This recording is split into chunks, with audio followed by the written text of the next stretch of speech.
baga nagaan jiraatanii baga nagaan akkanatti tokkummaa qabaatanii akkanatti baga walgeettanii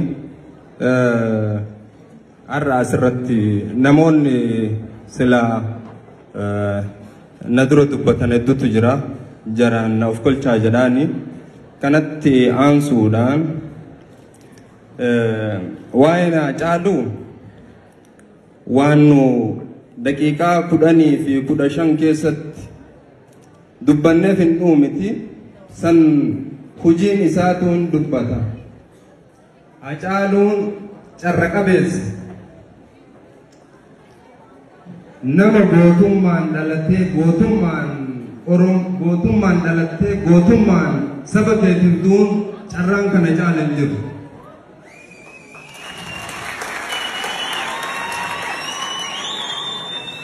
Kanaaf carraa akkasii namni hundi tokkoon qeerroo fi qarreen ay jirtan kaayyoo Hacaaluun irratti wareegame galmaan gahuudhaaf ani Oromoof maal dalage ani Oromoof maal gumaachee dabrutu narra jira. Maayikii waan hin barbaachisne monoloogii sagalee qofa waan dhiyaatu fi dhiifama wajjin dhiifamaan ni dhaga'ama yoo callistan ni dhaga'ama.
Nibektumi humna kana bektu nibektumi waan brigadier biyya kana ittiin hojjenne qawween biyya kana hojjenne waan kana nuuf hojjete Hacaaluu Hundeessaa kana ni yaadattumi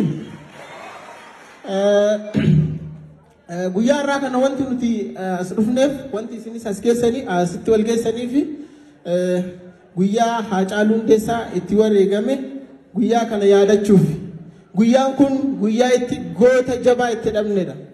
Guyyaa kana hin gaddinu guyyaa kana Hacaaluu dhabuutti gadduu dandeenya. Guyyaa kana har'aan booda hin gaddinu. Guyyaa gootaan gaddani gootatti yaadatan. Hacaaluu Hundeessaa tokko qofa miti guyyaa kana kan yaadannu. Miiliyoonota Oromoo fi Oromiyaa tiksuuf kufan hunda guyyaa kana yaadanna.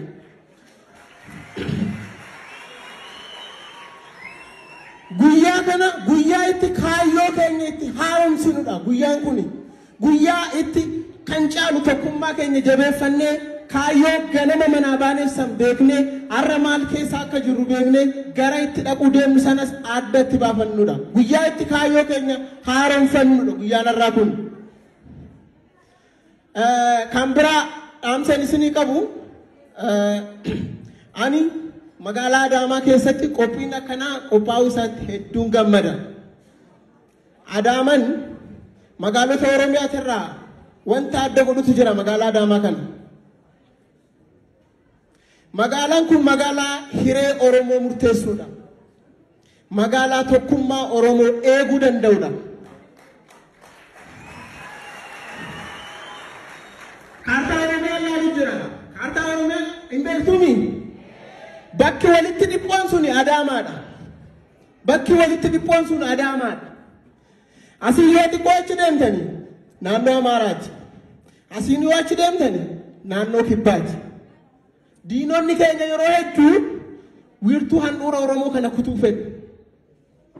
Kanaaf magaalaan kun magaalaa hiree siyaasa Oromoo, hiree diinagdee Oromoo, magaalaa wiirtuu siyaasa Oromoo, wiirtuu diinagdee Oromoo, wiirtuu waa hunda Oromoof ta'uu danda'udha.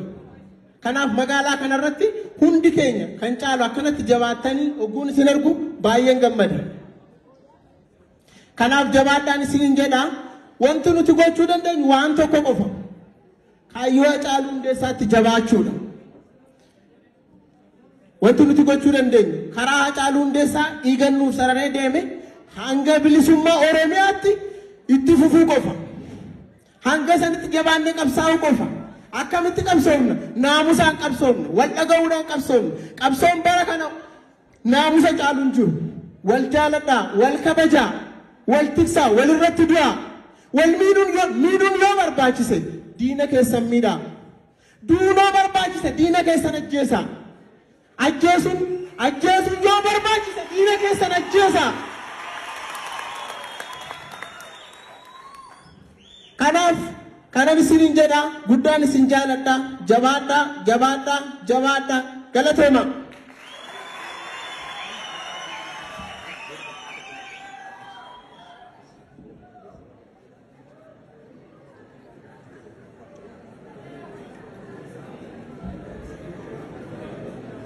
Akan